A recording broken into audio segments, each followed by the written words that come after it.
부처님 생애 이야기 2편 왕자 시절과 사문유관. 안녕하세요. 지난 시간에는 시다르타 왕자의 신비로운 탄생과 아시타 선인의 예언에 대해 살펴보았습니다. 오늘은 왕자가 화려한 궁궐에서 어떻게 자랐는지, 그리고 어떻게 세상의 진실을 마주하게 되었는지 그 이야기를 나누려 합니다.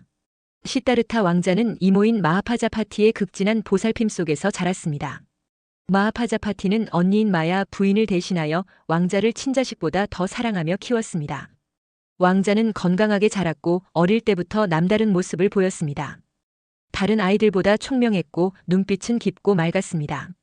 정반왕은 아시타 선인의 예언을 잊지 못했습니다. 왕은 아들이 출가하지 않도록 세속의 왕이 되도록 모든 노력을 기울였습니다. 왕의 생각은 단순했습니다. 왕자가 세상의 괴로움을 보지 못하고 오직 행복만 경험한다면 출가할 이유가 없을 것이라고 믿었던 것입니다. 왕은 3개의 웅장한 궁궐을 지었습니다. 첫 번째는 봄 궁궐로 온갖 봄꽃이 만발한 정원을 가지고 있었습니다. 장미, 백합, 튤립이 끊임없이 피어났고 나비와 벌들이 꽃 사이를 날아다녔습니다. 두 번째는 여름 궁궐로 시원한 연못과 분수가 있었습니다. 연못에는 아름다운 연꽃이 피었고 물고기들이 유유히 헤엄쳤습니다. 세 번째는 겨울 궁궐로 따뜻하게 난방이 되어 추위를 전혀 느낄 수 없었습니다. 각 궁궐에는 수백 명의 시녀와 하인들이 있었습니다.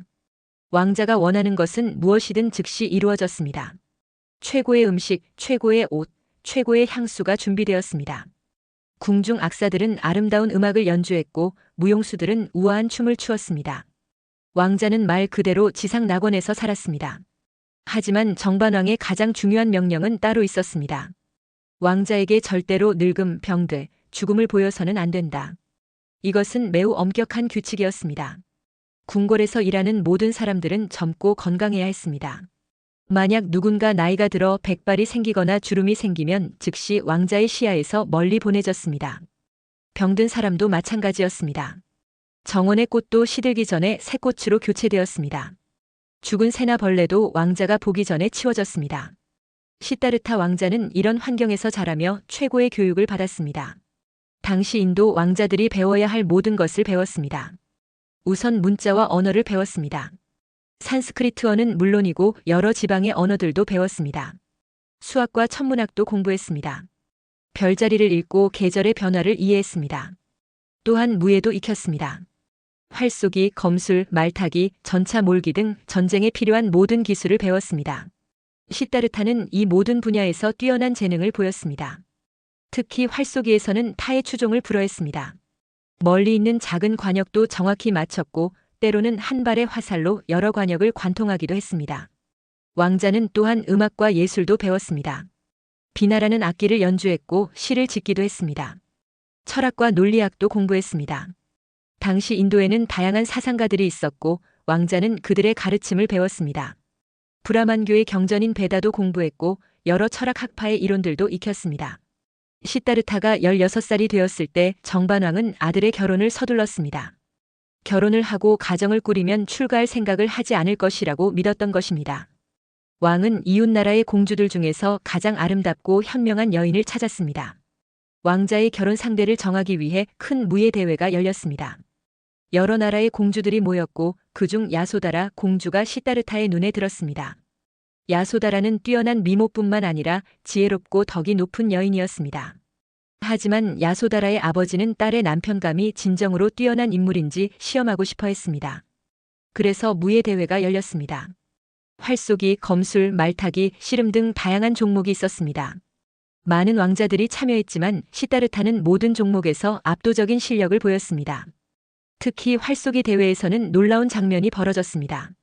다른 왕자들이 사용하던 활로는 만족하지 못한 시다르타는 궁궐 창고에 보관되어 있던 옛날 활을 요청했습니다. 그 활은 너무 단단해서 아무도 당길 수 없었던 것인데 시다르타는 쉽게 당겼을 뿐만 아니라 화살로 7개의 야자수를 관통시켰습니다.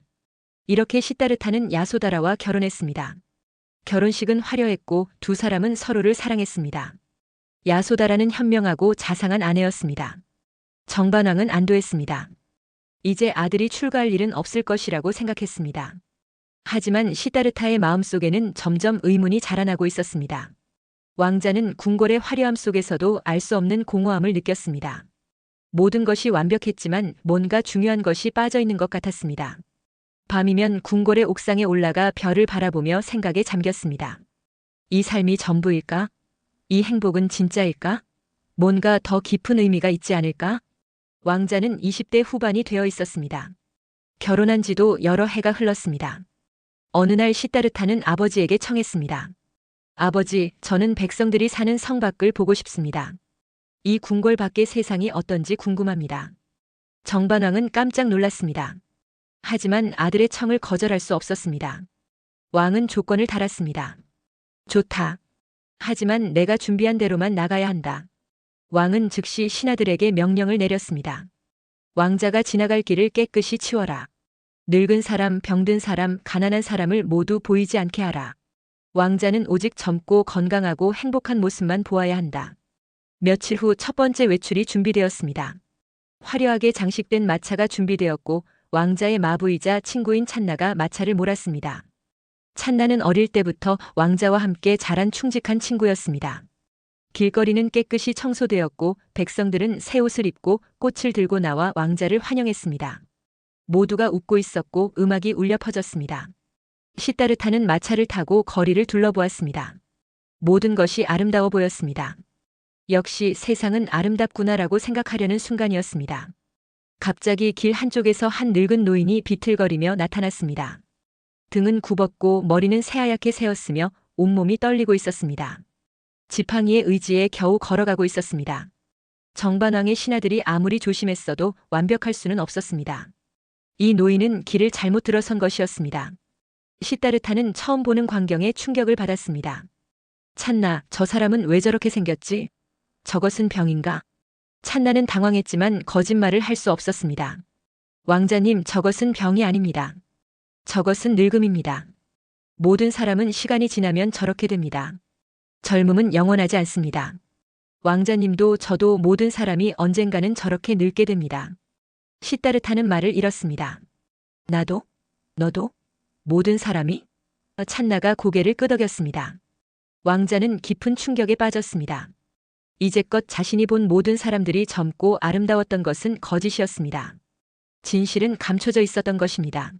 시다르타는 더 이상 구경할 마음이 없었습니다. 돌아가자. 왕자는 궁궐로 돌아왔지만 마음은 편하지 않았습니다. 며칠 후 두 번째 외출이 있었습니다. 이번에도 정반왕은 더욱 철저히 준비했습니다. 하지만 운명은 다시 개입했습니다. 거리를 지나가던 중 한 병자가 길가에 쓰러져 있었습니다. 몸은 말라 뼈만 남았고 얼굴은 창백했으며 고통스럽게 신음하고 있었습니다. 찬나, 저 사람은 무엇인가? 시다르타가 물었습니다. 왕자님, 저것은 병입니다.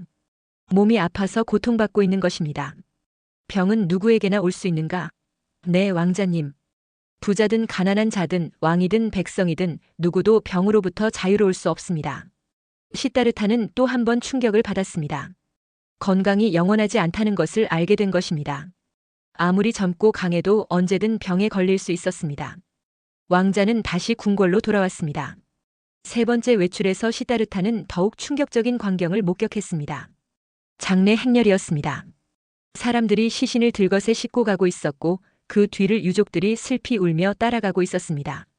찬나, 저것은 무엇인가? 저 누워있는 사람은 왜 움직이지 않는가?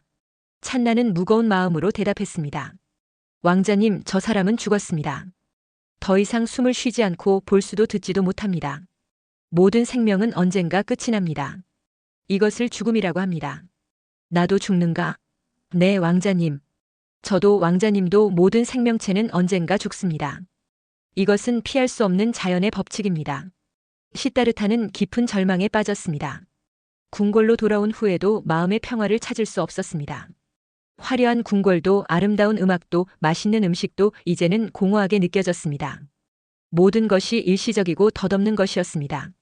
젊음도 건강도 생명 자체도 언젠가는 사라지는 것이었습니다. 밤마다 왕자는 잠을 이룰 수 없었습니다. 궁전의 무용수들이 아름답게 춤을 추어도 왕자의 눈에는 그녀들의 늙고 병들고 죽을 미래의 모습이 보였습니다.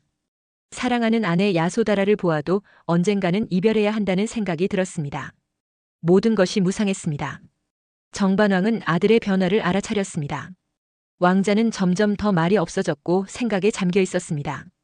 왕은 더욱 화려한 연회를 열고 더 많은 즐거움을 제공했지만 소용이 없었습니다. 시다르타의 마음은 이미 다른 곳을 향하고 있었습니다. 그러던 어느 날 네 번째 외출이 있었습니다. 이번에도 시다르타는 찬나와 함께 마차를 타고 나갔습니다. 그런데 이번에는 완전히 다른 광경을 보았습니다. 한 수행자가 길을 걸어가고 있었습니다. 그는 오렌지색 옷을 입었고 바로 하나만 들고 있었습니다. 하지만 그의 얼굴에는 깊은 평화가 있었습니다. 아무것도 가진 것이 없는데도 행복해 보였습니다. 찬나, 저 사람은 누구인가? 시다르타가 물었습니다. 왕자님, 저 사람은 수행자입니다. 세속의 모든 것을 버리고 진리를 찾아 떠도는 사람입니다. 그들은 늙음과 병듦과 죽음의 문제를 해결하기 위해 영원한 평화를 찾기 위해 수행하는 사람들입니다. 시다르타의 눈이 빛났습니다. 그렇구나. 그런 길이 있구나. 왕자는 처음으로 희망을 느꼈습니다. 늙음과 병듦과 죽음이라는 근본적인 문제에 대한 해답이 있을 수 있다는 것을 깨달은 것입니다. 그것도 궁궐의 화려함이 아니라 수행을 통해서 말입니다. 그날 밤 시다르타는 긴 밤을 지새우며 생각했습니다. 궁궐에 남아있으면 왕이 될 것입니다. 권력과 부와 명예를 누릴 것입니다. 하지만 그것이 무슨 소용인가? 결국 늙고 병들고 죽을 텐데. 사랑하는 사람들과도 헤어질 텐데. 이 근본적인 괴로움에서 벗어나지 못한다면 무슨 의미가 있는가? 반면에 출가하면 모든 것을 버려야 합니다. 사랑하는 아내도 편안한 생활도 왕위 계승의 권리도 모두 포기해야 합니다. 하지만 그 대신 진리를 찾을 수 있을지 모릅니다. 늙음과 병듦과 죽음을 극복하는 방법을 찾을 수 있을지 모릅니다. 자신뿐만 아니라 모든 중생을 괴로움에서 구할 방법을 찾을 수 있을지 모릅니다. 시다르타의 마음은 이미 정해져 있었습니다. 이제 남은 것은 실행뿐이었습니다.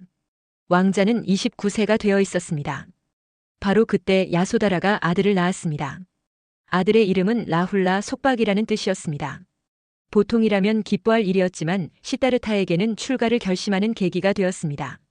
이제 더 이상 미룰 수 없다고 느낀 것입니다. 마침내 그날이 왔습니다. 어느 보름달이 밝게 빛나는 밤이었습니다. 궁궐의 모든 사람들이 깊은 잠에 빠져 있었습니다. 시다르타는 조용히 일어났습니다. 마지막으로 아내와 갓 태어난 아들을 보러 갔습니다. 야소다라는 아기를 품에 안은 채 자고 있었습니다. 왕자는 그들을 깨우지 않았습니다. 깨우면 이별이 너무 힘들 것 같았습니다. 왕자는 조용히 그들을 바라보다가 돌아섰습니다. 시다르타는 충직한 마부 찬나를 깨웠습니다. 찬나, 말을 준비해라. 우리는 떠난다. 찬나는 왕자의 결심을 알아차렸습니다. 슬펐지만 왕자를 따르기로 했습니다. 두 사람은 칸타카라는 백마를 타고 조용히 궁궐을 빠져나갔습니다. 하늘에서는 하늘의 신들이 이 장면을 지켜보고 있었습니다. 그들은 아무도 깨어나지 못하도록 깊은 잠에 빠지게 했고 말발굽 소리가 나지 않도록 했다고 전해집니다. 시다르타가 궁궐 문을 지날 때 문지기들도 모두 잠들어 있었습니다.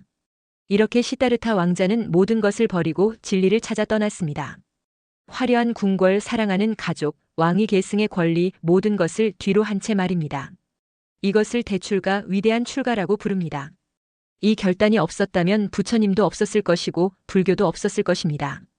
다음 이야기에서는 출가한 시다르타가 어떤 고행의 길을 걸었는지, 그리고 그 고행이 왜 깨달음으로 이어지지 못했는지 살펴보겠습니다. 모든 것을 버린 왕자가 진리를 찾아가는 험난한 여정이 이제 시작됩니다. 감사합니다.